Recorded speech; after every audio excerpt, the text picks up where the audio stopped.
Hey guys, and welcome back. So today I thought I would do a declutter of my eyeshadow palettes because clearly I need to go through these and donate or give away hopefully half of this stack. So I'm just going to start with these three Wet n Wild. I have the Not a Basic Peach, the Comfort Zone, and the Nude Awakening. So I think out of these three, I'm going to keep these two. I like the color stories in these a lot better. I just don't find myself really reaching for this one. So I'm just going to find it a new home. And then next I have this ColourPop Semi Precious. I got this in a BoxyCharm. And I don't really reach for this. It's pretty much all shimmer. The pigmentation is fantastic. I love ColourPop eyeshadows. But I just don't reach for this one because it's nothing but shimmers. So I think I'm just going to give this one away as well. And then next I have this Revolution eyeshadow palette, which I got as a gift when I made a purchase. I haven't played around with this one yet, so I'm going to keep it and give it a shot. I do like their formula on most of their palettes, so I'm hoping this one is going to be the same. Then I have this Alamar Cosmetics, which again got at a box in a BoxyCharm box, and I do like this color scheme. I love this blue and these orange tones. And so I'm going to keep this one. Then I have this Pretty Vulgar eyeshadow palette. Again, got this in a BoxyCharm. Wasn't a big fan of it. While I do love some of the colors in here, it's a nice cool tone palette. I don't really have very many that are cool toned, but I don't think I'm going to reach for it. I haven't since I made that video, so I think I'm just going to find this one a new home as well. And then I have this Crown palette, which looks like this. Again, I got in another BoxyCharm. I've only used it maybe once or twice. They're really good and nice and buttery. It's them right there. And I don't know, something about these colors I don't gravitate towards. And I think I might put this in a maybe and come back to it and think about it, see if I have any colors similar to this in other palettes. And then I have the Huda Beauty Desert Dust palette. I don't reach for this as often. Just something about the layout or the colors in it that just doesn't really call to me. But I do like the way they perform in the shadows. I don't have very many like this, and I did pay a pretty penny to get this, so I think I'm just going to hold on to it and try to play around with it some more. So moving on to the next set here, I have this CoverGirl Peach Punch palette, which looks like this. I did take this traveling with me when we went to Tennessee, and I really liked how it turned out. I haven't used it very much, but I did like the pigmentation and I liked the colors. Again, like I said, I like the eye look I made. I just need to reach for it some more, but where I just pile and pile, it kind of gets lost down in there. So I think I'm going to keep this and play around with it some more. And then next I have this CoverGirl True Naked Nudes palette, which I think, again, I've only used maybe once. I do find that these are very, very buttery and just easy to blend, easy to work with. They are a little chalky or like powdery, so there does get some kickback in the pan. I just don't reach for this one like I do the other one, so I think I'm just going to find this one a new home. And then next I have the Laura Lee Los Angeles Party Animal palette. Again, I got this in a BoxyCharm. It looks like this. I've only used it once, and it was when I did the tutorial for the BoxyCharm. But I don't usually reach for color, but I'm going to go ahead and keep it anyways just because it's really the only palette that I have that is full of color. And I don't have any that have these colors in them. I had no problems with them. They blended out just fine, and I thought the pigmentation was good, so I'm just going to go ahead and keep in this one. This Broadway eyeshadow kit I bought because I was going to do a full face of dollar store makeup, and I just never got around to putting it up, but I can if that's something you guys are interested in.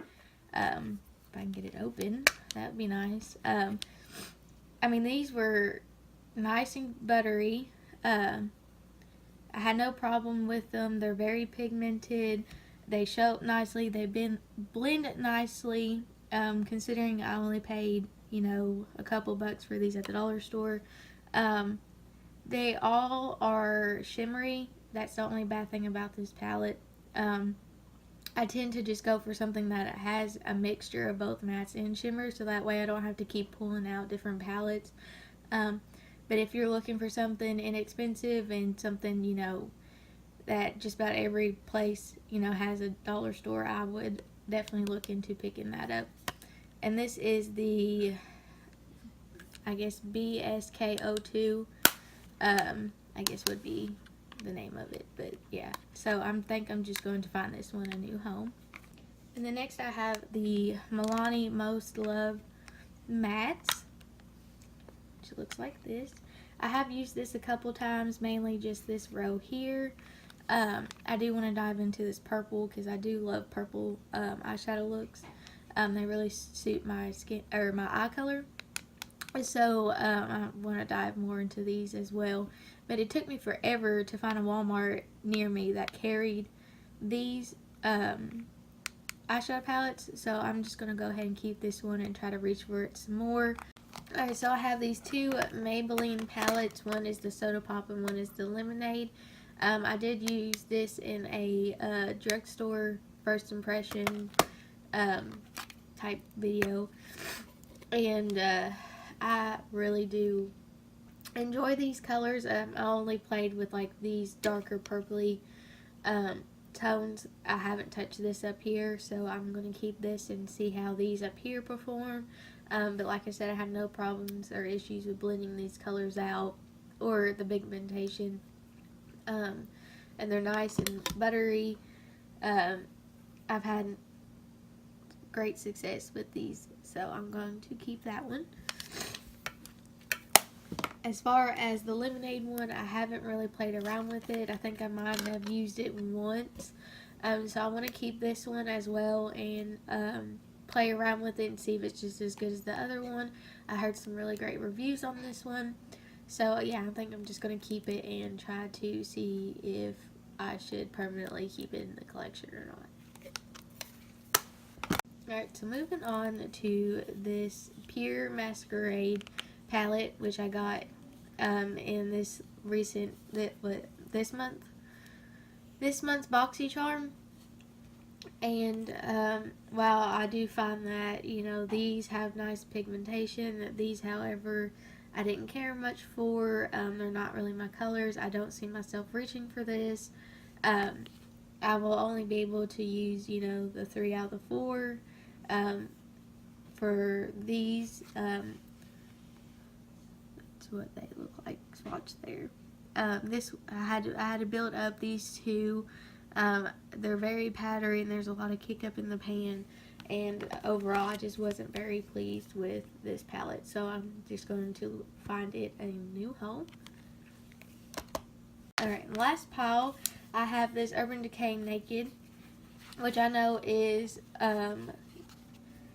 being discontinued. I used to reach for this all the time. I actually got this for a birthday gift from my husband, so it does have some sentimental values to me. I love the colors in these. I have no problem blending them. I have no problem with the pigmentation. I have nothing bad to say about this palette. It has a nice mixture of colors and transitions and shimmers, and this is really the only palette that I have with these kind of colors in them. So I'm just going to hold on to this one. And then I have this Soph times Revolution palette. This is like my holy grail palette. I've used it so much that I kind of broke the piece off here. But I've taken this traveling with me everywhere. I just absolutely love it. I love the pigmentation. I love the way it blends. And you can clearly see what my favorite colors to use in the palette are. And so I'm definitely going to keep these as well.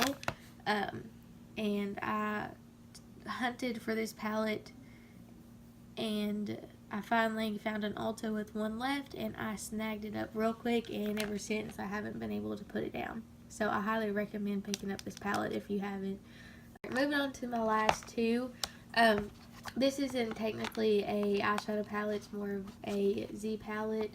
I depotted the Dream Street palette and the Zodiac palette from ColourPop with Kathleen Lights, and I put them in this ColourPop Z palette. I absolutely love the formula and the color story of both these palettes, and I use them quite frequently, especially these top transition shades here. And so I'm definitely going to be keeping this, as well as another top like holy grail that I go to just about every time I do my makeup if I'm not doing a video. So this is definitely going to stay. And then lastly, I have the Jaclyn Hill Morphe palette, the first one that they did together, or I guess the second one they did together. But I actually bought this sometime this year. I didn't go out and buy it when it first came out. I just didn't see the hype for it at first. I guess it was just being so hyped that I didn't see the point of, you know, giving into it. But I went ahead and purchased it anyways, and I do like it. I've been using like this section over here for my like fall eye looks for this year. I have no problem with the blending. They work nicely together. It's a nice cohesive color story. I just don't reach for it as often as I do some other ones, but I do reach for it, and I do really like it.